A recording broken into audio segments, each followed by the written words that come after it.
দাদা তুমি কি করছো এ দিনের বেলায়? পাশের ঘরে আমার ননদ আছে, শুনে ফেলবে তো। দাদা বলল, এত চিন্তা করার কোনো কারণ নেই, ঘরের শব্দ বাইরে যাবে না। তারপরও দাদা আস্তে ধীরে, আমিও তো নতুন, এর আগে আমি তো কিছুই করিনি, আমার তো অনেক ভয় লাগছে দাদা।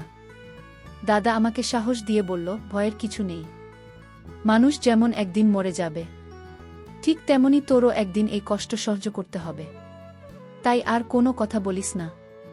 তারপর দাদা আমাকে, বন্ধুরা মূল ভিডিওটি শুরু করার পূর্বে তোমাদের কাছে ছোট্ট একটা অনুরোধ, তোমরা যারা এখনও আমার চ্যানেলটি সাবস্ক্রাইব করেননি তারা এই ভিডিওতে একটি লাইক করে চ্যানেলটি সাবস্ক্রাইব করে পাশে থাকবেন। এবার আসল ঘটনাটি শুরু করা যাক। আমার নাম রুমানা। আমি নিজের বৌদিকে ভীষণ ভালোবাসতাম, কারণ আমার একমাত্র দাদা আমাকে ভীষণ ভালোবাসত, এবং আমি নিজের দাদা ও বৌদিকে ভীষণই ভালোবাসতাম। তারপর সেদিন রাতের বেলা আমার দাদা যখন নিজের অফিসের কাজের জন্য বাড়ি ফিরে আসতে পারেনি, তখন ভাবলাম আমি বৌদি রুমে থাকব, কারণ বৌদি যেহেতু এই বাড়িতে নতুন বউ ছিল, তাই দাদা আমাকে আগে থেকেই বলেছিল তার যদি বাড়ি ফিরতে দেরি হয় তাহলে আমি যাতে বৌদি রুমে থাকি, কারণ আমাদের বাড়িটা এতটাই বড় ছিল যে কোনো রাজপ্রাসাদের থেকে কম ছিল না। তারপর দাদার কথা মতো আমি যখন নিজের ঘর থেকে বেরিয়ে বৌদির ঘরের দিকে যাই, তখন বৌদির ঘরের দরজা খুলতেই ভেতরে দৃশ্য দেখে তো আমার চোখে ঝাপসা দেখতে পেলাম। তাদের দুজনের মাঝে এই দৃশ্য দেখে তো লজ্জা ও ঘৃণায় আমার মনে হয়েছিল, মনে হলো যে আমি দেশ ছেড়ে চলে যাই, কারণ আমার বৌদি তো তার দাদার সঙ্গে আসলে। আমার বৌদি যখন বিয়ে হয়ে আমাদের বাড়িতে আসে, তখন নিজের বান্ধবী হিসেবে বৌদিকে কাছে পেয়ে আমি খুবই খুশি ছিলাম। ছোটবেলায় আমার মাকে আমি হারিয়েছিলাম, তারপর দাদা ও বাবার কাছে বড় হয়েছিলাম, তাই বৌদির বাড়িতে আসার পরে আমি ভীষণ খুশি ছিলাম। কিন্তু জানি না কেন বিয়ের পরে বৌদি যখন আমাদের বাড়িতে আসে, তখন বৌদিকে দেখে আমার মনে হতো সে যেন উদাসীন এবং মনমরা হয়ে থাকত। তারপর দাদা বৌদির বিয়ের কিছুদিন পরেই আমাদের বাড়িতে আর একটা নতুন সদস্য আসছে, এবং তার আসার পরেই তো আমাদের বাড়ির সব কিছু পাল্টে যায়।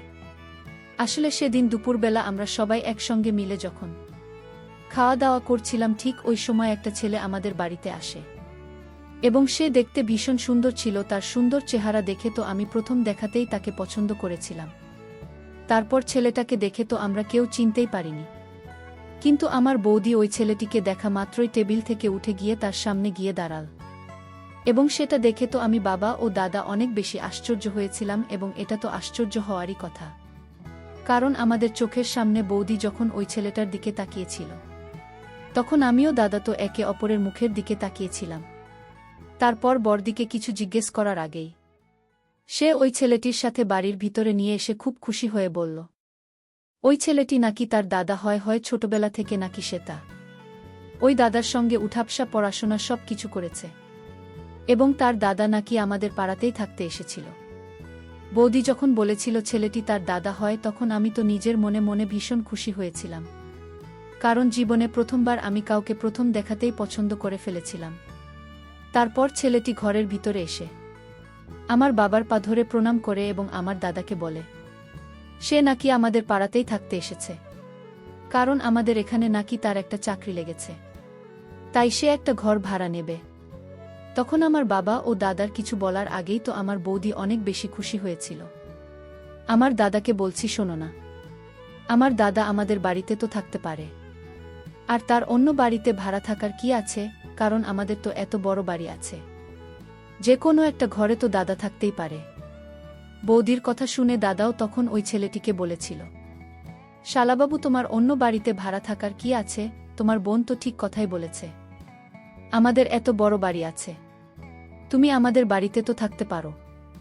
তখন আমার বৌদির দূর সম্পর্কের রাখিস দাদা বলল, জামাইবাবু, আমার এই বাড়িতে থাকলে হবে না, এই বাড়িতে বেশি দিন থাকলে আমার তো নিজেকে লজ্জা লাগবে, তাই আমি আপনাদের পাড়াতেই কোনো একটা আশপাশের বাড়িতে ভাড়া থাকব, তাহলে আমার এটা মনে হবে না যে আমি এখানে একা আছি। তোমাদের পাশে থাকলে আমার একা মনে হবে না, এবং যখন আমি ফ্রি থাকব তখন তোমাদের সঙ্গে সময় কাটাতে পারব।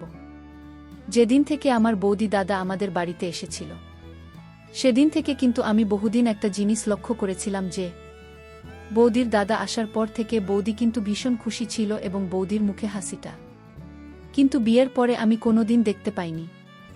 জানি না কেন, সে তো সবসময় মনমরা উদাসীন হয়ে থাকত। এদিকে বৌদি দাদা আমাদের পাশের একটা বাড়িতে ভাড়া থাকতে শুরু করেছিল এবং সে প্রত্যেক দিন আমাদের বাড়িতে আসত।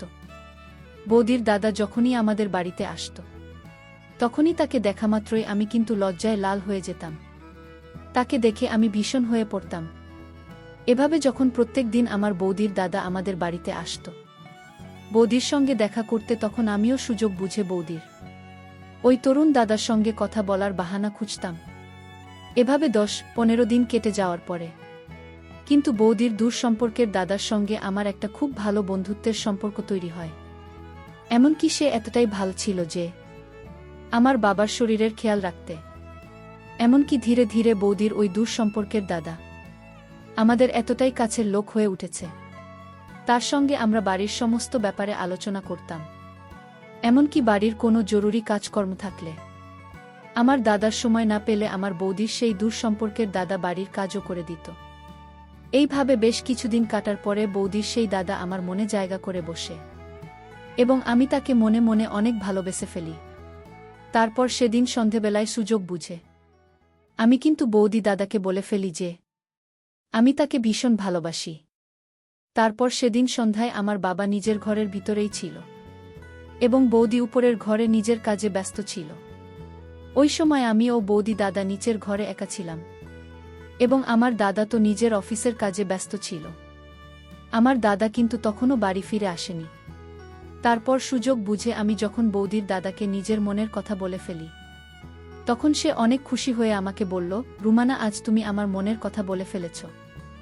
আসলে প্রথম দেখাতেই আমিও তোমাকে পছন্দ করেছিলাম, কিন্তু আমি সাহস করে এতদিন ধরে তোমাকে কিছু বলতে পারিনি যে আমিও তোমাকে ভীষণ ভালোবাসি এবং তোমাকে বিয়ে করতে চাই। তারপর আমি ও বৌদি দাদা নিজের আবেগ ধরে রাখতে না পেরে আমরা অনেক বেশি কিছু করে ফেলি। জানি না সেদিন আমার বাবা ও দাদার কথা ভুলে গিয়ে কিভাবে বিয়ের আগে আমি এত বড় ভুল কাজ করতে পেরেছিলাম যে এই ভুলের শাস্তি আমাকে আজও পেতে হচ্ছে। সেদিনের পর থেকে যখনই আমার বৌদির দাদা বাড়িতে আসত, বৌদির সঙ্গে দেখা করত, তখনই আমি তার সঙ্গে লুকিয়ে দেখা করতাম এবং আমরা দুজনে ভালোবাসার কথা বলতাম। আমার বাড়ির লোক তো কেউ এই ব্যাপারে কিছুই জানত না যে আমরা দুজন একে অপরকে পছন্দ করতে লেগেছিলাম। এদিকে যখনই রাকিস আমাদের বাড়িতে আসত তখনই সে আমার সঙ্গে লুকিয়ে দেখা করার পরে আবার আমার বৌদির ঘরের ভিতরে চলে যেত। তারপর জানি না সে ঘন্টার পর ঘন্টা আমার বৌদির ঘরের ভিতরে না জানি কি করত। আমরা তো এটাই ভাবতাম যে বৌদি তার বাপের বাড়ির একজনকে পেয়ে খুব খুশি আছে, তাই সে ঘরের ভিতরে দরজা লাগিয়ে তার ও দাদার সঙ্গে গল্প করে। কিন্তু সেদিন আমি যখন বৌদিকেও রাকেশকে ডাকতে বৌদির ঘরের ভিতরে যায় তখন তাদের ঘরের দরজা খুলতেই তো আমার মাথায় যেন আকাশ ভেঙে পড়ে। ওই সময় তাদেরকে ওই অবস্থায় দেখে কিছুক্ষণের জন্য হলেও আমি তাদের উপরে সন্দেহ করেছিলাম। আসলে আমি যখন বৌদির ঘরের দরজা খুললাম তখন দেখলাম আমার বৌদির ঘরে তার দাদার সঙ্গে খুব হাসাহাসি করছিল, তাও দুজন একই বিছানাতে। বৌদির দাদা আমাকে রাখে আমার বৌদির মালিশ করে দিচ্ছিল, কারণ তার দাদার নাকি মাথায় প্রচণ্ড ব্যথা। তারপর আমাকে দরজায় দাঁড়িয়ে থাকতে দেখে বৌদি বলল, আরে রুমানা, ভিতরে আয়, দেখ না, আমার মাথায় ভীষণ ব্যথা ছিল, তাই রাকেশ আমার মাথায় মালিশ করে দিচ্ছে। বৌদির কথা শুনে আমি তখন মুচকি হেসে নিজের মনের নিচে সন্দেহটাকে দূর করে তাদেরকে বললাম, ঠিক আছে, তোমরা নিচে চলে এসো, আজকে দুপুরের খাবার প্রস্তুত আছে। আসলে আমি বৌদিকে এতটাই ভালোবাসতেন যে আমি নিজের কষ্টের দিকটা না ভেবেই তার কাজের চাপ কম করার জন্য আমি প্রত্যেক দিন দুপুরের খাবারটা রান্না করতাম, যাতে বহুদিনই যে একটু আরাম করতে পারে সেদিন দুপুরের খাবারটা রাখে আমাদের বাড়িতে খেয়েছিল। সে তো বেশিরভাগ দিন আমাদের বাড়িতেই খাবার খেত, এমনকি সে রাত্রিবেলাতেও মাঝে মধ্যে লুকিয়ে আমাদের বাড়িতে আসত এবং আমার সঙ্গে দেখা করত। কিন্তু ধীরে ধীরে আমার এটা দেখে খুব আশ্চর্য লাগত যে রাকেশ প্রত্যেক দিন আমার সঙ্গে দেখা করার পরে বৌদির ঘরের ভিতরে ঢুকে ঘণ্টার পর ঘণ্টা দরজা লাগিয়ে তারা না জানি এমনকি কথা বলত। এই ব্যাপারে আমি একদিন আমার বৌদিকে গল্পের ছলে জিজ্ঞেস করেছিলাম যে, বৌদি তুমি রাকেশের সঙ্গে ঘণ্টার পর ঘণ্টা এমনকি গল্প কর। বৌদি তখন খুব খুশি হয়ে বলেছিল যে রাকেশ তার দাদা হলেও সে নাকি তার বন্ধুর মতো, এবং আমার বৌদি রাকেশকে নাকি নিজের মনের সব কথা বলে। তাই আমি তাদেরকে আর কোনোদিন সন্দেহ চোখে দেখিনি। কিন্তু এমন নয় যে আমি কোনোদিন তাদেরকে আগের সন্দেহ করিনি। প্রথমে কিন্তু আমার তাদের দুজনের উপরে অনেক সন্দেহ হয়েছিল। তাই আমি বেশ কিছুদিন লুকিয়ে তাদেরকে দেখার চেষ্টা করেছিলাম যে বৌদি তার দাদার সঙ্গে প্রত্যেকদিন ঘরের ভিতরে ঢুকে এমন কি করে বা কী কথা বলে। কিন্তু আমি কখনই তাদের দুজনকে গল্প করা ছাড়া আর কিছুই করতে দেখতে পাইনি। তাই আমার মন থেকেও তাদের প্রতি খারাপ সন্দেহটা দূর হয়েছিল, এবং আমি আর কোনোদিন আমার বৌদি ও তার দাদাকে সন্দেহ করিনি। এমনকি আমার দাদা তো বৌদি ও রাকেশকে চোখ বন্ধ করে অন্ধের মতো বিশ্বাস করত। কিন্তু আমরা কোনোদিন ভাবতেও পারিনি যে আমার দাদার এই বিশ্বাসটা ভেঙে একদিন চুরমার হবে। তারপর বৌদির বিয়ে হতে 2 মাস হয়ে যাওয়ার পরে একদিন বৌদি বলল সে নাকি মা হতে চলেছে, এবং এই খোসা মোটা শুনে আমি দাদা ও বাবা ভীষণ খুশি হয়েছিলাম। কিন্তু আমার বৌদির কথা শুনে তো আমাদের চোখ দুইটা কপালে উঠে গিয়েছিল, কারণ বৌদি বলেছিল সে নাকি এই মুহূর্তে মা হতে চায় না, তাই সে ওই বাচ্চাটাকে নাকি নষ্ট করে দেবে। কিন্তু আমার দাদা আমি যখন অনেক বেশি অনুরোধ করেছিলাম তখন আমাদের অনুরোধে বৌদি বাধ্য হয়েছিল এই বাচ্চাটাকে বাঁচিয়ে রাখতে। আসলে দাদা যখন তাকে এই বাচ্চাটাকে না বাঁচানোর কারণ জিজ্ঞেস করেছিল তখন বৌদি ভয়ে সত্যি কথাটা বলতে পারেনি। তাই বাধ্য হয়ে মা হওয়ার সিদ্ধান্তটা বৌদিকে বাতিল করতে হয়েছিল। এদিকে রাকেশের সঙ্গে আমার ভালোবাসার সম্পর্ক যখন আরও অনেক বেশি গভীর হয়ে যায়, তখন কিন্তু আমি বাবাকে বলেছিলাম যাতে বাবা রাকেশের সঙ্গে আমার বিয়ের ব্যাপারে কথা বলে। তারপর বাবা যখন জানতে পেরেছিল আমিও রাকেশ একে অপরকে ভালোবাসে এবং আমরা বিয়ে করতে চাই, তখন বাবা কিন্তু কোনো রকম বাধা বিপত্তি জানায়নি, কারণ বাবা নিজে রাকেশকে খুব পছন্দ করত। তারপর সেদিন সন্ধেবেলায় যখন দাদা বাড়ি ফিরে এসেছিল তখন বাবা আমার দাদাকে আমার রাকেশের ব্যাপারে বলেছিল। তখন দাদা এটা শুনে খুশি হয়েছিল যে আমি রাকেশকে বিয়ে করতে চাই, কারণ আমার দাদাও এটা চেয়েছিল যে আমার বিয়ে রাকেশের সঙ্গে হলেই তো ভালো হবে। তারপর আমার বাবা ও দাদা যখন এই বিয়েতে রাজি ছিল তখন তো আমি এটা ভেবে খুব খুশি ছিলাম যে খুব তাড়াতাড়ি আমার বিয়ে আমার পছন্দের ছেলের সঙ্গেই হতে চলেছে। সেদিন সারারাত তো আমি এই কথা ভেবেই খুশি ছিলাম যে আমার বিয়ের সঙ্গে হবে। কিন্তু পরের দিন সকালবেলা আমার দাদার অফিস চলে যাওয়ার পরে বৌদি অনেকে রেগে গিয়ে আমার ঘরে এসে বলেছিল, রুমানা তোর কি মাথা খারাপ হয়ে গেছে? তুই রাকেশের সঙ্গে বিয়ে করার কথা ভাবলে কি করে? তুমি কি আর কোনো ছেলে পেলে না? বৌদির কথা শুনে তো আমি অনেক বেশি অবাক হয়ে তার দিকে তাকিয়ে বললাম, বৌদি তোমার কি হয়েছে? তুমি এত বেশি রাগ করছো কেন? কেন রাকেশ কি ভালো ছেলে নয়? তার সঙ্গে বিয়ে করলে অসুবিধে কি? বৌদি তখন আমাকে যা বলেছিল সেটা শুনে তো আমার পায়ের তলা থেকে যেন মাটি সরে গিয়েছিল। কারণ বৌদি বলেছিল রাকেশের নাকি একটা অন্য মেয়ের সঙ্গে প্রেম রয়েছে, বৌদির মুখ থেকে রাখে। সে ব্যাপারে ওই কথা শুনে তো আমি বিশ্বাস করতে পারিনি যে রাকেশ আমাকে ঠকাচ্ছিল। তারপর বৌদির কথা শুনে সেদিন রাকেশের সঙ্গে আমি এ ব্যাপারে কথাও বলেছিলাম। রাকেশ আমার মুখ থেকে সবকিছু শোনার পরে আমার মাথায় হাত রেখে দিবি করে বলেছিল যে সে নাকি শুধুমাত্র আমাকে ভালোবাসে। কিন্তু আমি তো এটা বুঝতে পারছিলাম না যে এখানে মিথ্যে কথা তাহলে কে বলছিল বুঝি না। বৌদি দাদা রাখে যদি সত্যি কথা বলছিল তাহলে বৌদি কেন আমাকে রাকেশের ব্যাপারে এত বড় মিথ্যে কথা বলেছিল? আমি যখন প্রথমে রাকেশের কথায় বিশ্বাস করতে চাইনি তখন রাকেশ আমাকে বলেছিল, রুমানা তোমার যদি আমার কথায় ভরসা না হয় তাহলে আমি কিন্তু এক্ষুনি তোমার সঙ্গে বিয়ে করতে রাজি আছি। আর আমি জানি না তোমার বৌদি কেন আমার ব্যাপারে এত বড় মিথ্যা কথা তোমাকে বলেছে। আমি যদি অন্য মেয়েকে ভালোবাসতাম তাহলে তোমার সঙ্গে প্রেম তৈরি করতাম।